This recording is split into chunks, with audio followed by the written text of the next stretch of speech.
Hello students, দেব coaching সেন্টারে সবাইকে স্বাগত। আজ দ্বীপ প্রকাশনের ভূ পরিচয় ও পরিবেশ ডক্টর গৌতম মল্লিকের লেখা দশম শ্রেণী ভূগোল বই থেকে পঞ্চম অধ্যায় ভারত এর অর্থনৈতিক পরিবেশের অনুসরণের প্রশ্নোত্তর নিয়ে আলোচনা করব। আজ এই বিভাগ ইঙ্গর প্রশ্নগুলো দেখো। রচনাধর্মী উত্তরভিত্তিক প্রশ্ন, যার মান 5। এই প্রশ্ন তোমরা দেখে নাও, এর উত্তরগুলো পরে করা আছে।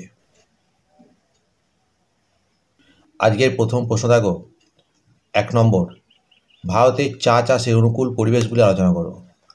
এর উত্তর লিখবে, ভারতে অর্থকারী পানীয় ফসলগুলির মধ্যে চা অন্যতম। বৈদেশিক বাজারে চা রপ্তানি করে ভারতবর্ষ প্রচুর বৈদেশিক মুদ্রা অর্জন করতে পারে।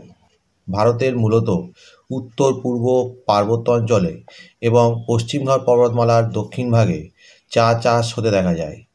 চা চাষে অনুকূল ভৌগোলিক অবস্থাকে প্রধানত 2 ভাগে ভাগ করা যায়, যথা এ অনুকূল প্রাকৃতিক পরিবেশ এবং বি অনুকূল অর্থনৈতিক পরিবেশ। ভারতের চা চাষে অনুকূল প্রাকৃতিক পরিবেশগুলি হলো: 1 নম্বরে উষ্ণতা। গড়ে চা চাষের জন্য 20 ডিগ্রি সি থেকে 25 ডিগ্রি সি তাপমাত্রার প্রয়োজন হয়। চা পাতা রোপণের সময় 20 ডিগ্রি সি, চা গাছ বড় হওয়ার সময় 18 ডিগ্রি সি থেকে 20 ডিগ্রি সি তাপমাত্রা প্রয়োজন হয়। চা পাতা তোলা ও শুকানোর জন্য সর্বোচ্চ 32 ডিগ্রি সি তাপমাত্রা চা গাছ সহ্য করতে পারে। 2 নম্বরে বৃষ্টিপাত। চা চাষের জন্য গড়ে 200 সেন্টিমিটার থেকে 250 সেন্টিমিটার বার্ষিক বৃষ্টিপাতের প্রয়োজন হয়। 3 নম্বর লিখবে, আর্দ্র জলবায়ু। চা গাছ রোপণের সময় জলবায়ু আর্দ্র থাকা প্রয়োজন, তবে চা গাছ বৃদ্ধির সময় এবং চা পাতা তোলার সময় জলবায়ু অবশ্যই শুষ্ক হতে হবে। 4 নম্বর পয়েন্টে লিখবে, ভূমির প্রকৃতি। চা চাষের জন্য ঢালু পার্বত্য ভূমি প্রয়োজন। চা গাছের গোড়ায় জল দাঁড়ালে চা গাছ নষ্ট হয়ে যায়, তাই জল দাঁড়াতে পারে না। এরকম ঢালু জমি চা চাষের জন্য আদর্শ। 5 নম্বর লিখবে, মৃত্তিকা। উচ্চ জল নিকাশি বৈশিষ্ট্য সম্পন্ন জৈব অম্লধর্মী মৃত্তিকায় চা চাষ ভালো হয়। সাধারণত উর্বর লৌহ মিশ্রিত দোআঁশ মৃত্তিকায় চা চাষ ভালো হয়। চায়ের ভালো ফলনের জন্য মাঝে মাঝে নাইট্রোজেন সমৃদ্ধ সারের প্রয়োগ প্রয়োজন।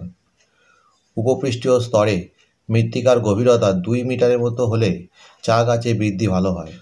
6 নম্বরে ছায়া প্রদানকারী বৃক্ষের উপস্থিতি।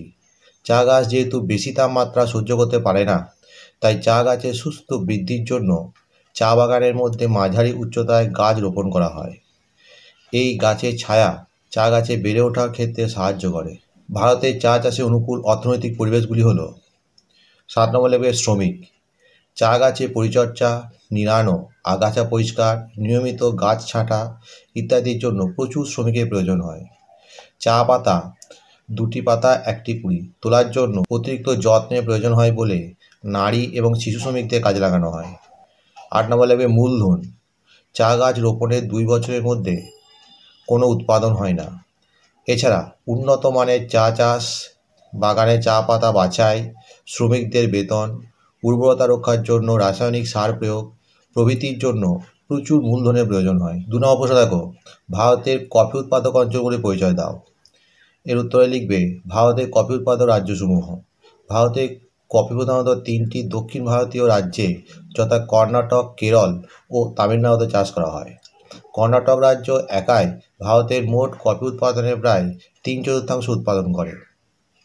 ভারতে 2017 থেকে 18 সালে কফি উৎপাদনের পরিমাণ ছিল 3.16 লক্ষ মেট্রিক টন। কফি উৎপাদনে ভারতের স্থান বিশ্বের 7ম। ভারতের কফি উৎপাদক অঞ্চলসমূহের সংক্ষিপ্ত আলোচনা করা হলো। 1. কর্ণাটক। উৎপাদক জেলা। এই রাজ্যের কোদাগু, চিকামাগাল, হাসান, মহীশূর, শিমোগা প্রভৃতি জেলায় কফি উৎপাদিত হয়। উল্লেখযোগ্য তথ্য: 1 নম্বর লিখবে, কর্ণাটক ভারতের শীর্ষ স্থানাধিকারী কৃষি উৎপাদক রাজ্য। 2 নম্বর লিখবে, 2017 থেকে 18 সালে উৎপাদিত কফির পরিমাণ 25 লক্ষ মেট্রিক টন। 2 নম্বরে দেবে কেরল। উৎপাদক জেলা। এই রাজ্যের ওয়াইনার, পালাক্কাজ, ইদুক্কি, কোল্লাম জেলায় কফি উৎপাদিত হয়। উল্লেখযোগ্য তথ্য: 1 নম্বর লিখবে, ভারতের দ্বিতীয় স্থানাধিকারী কফি উৎপাদক রাজ্য হল কেরল। 2 নম্বর লিখবে, 2017 থেকে 18 সালে উৎপাদিত কফির পরিমাণ 65,735 মেট্রিক টন। 3 নম্বর পয়েন্টে দেবে তামিলনাড়ু। উৎপাদক জেলা, এই রাজ্যের নীলগিরি, সালেমা, কোয়েম্বাটুর, মাদুরাই, তিরুনেলভেলি প্রভৃতি জেলায় কফি উৎপাদিত হয়। উল্লেখযোগ্য তথ্য: 1 নম্বর বিভাগে তামিলনাড়ু রাজ্যের তৃতীয় স্থানাধিকারী কফি উৎপাদক রাজ্য। 2017 থেকে 18 সালে উৎপাদিত কফির পরিমাণ 17,440 মেট্রিক টন। 4 নম্বর লিখবে অন্যান্য রাজ্যের উৎপাদক জেলা। 1 নম্বরে অন্ধ্রপ্রদেশের বিশাখাপত্তনম জেলার আরাকু উপত্যকা। 2 নম্বর লিখবে উড়িষ্যার কোরাপুট, রায়াগাড়া, কালাহান্ডি, কন্ধমাল জেলা। 3 নম্বর লিখবে মেঘালয়ের রিভই, পূর্ব খাসি পাহাড়, পশ্চিম জয়ন্তিয়া পাহাড় জেলা। 4 নম্বর লিখবে অসমের কাছাড় জেলার কিছু পরিমাণ কফি উৎপাদিত হয়। উল্লেখযোগ্য তথ্য: 2017 থেকে 18 সালে অন্ধ্রপ্রদেশের কফি উৎপাদন ছিল 9,600 মেট্রিক টন।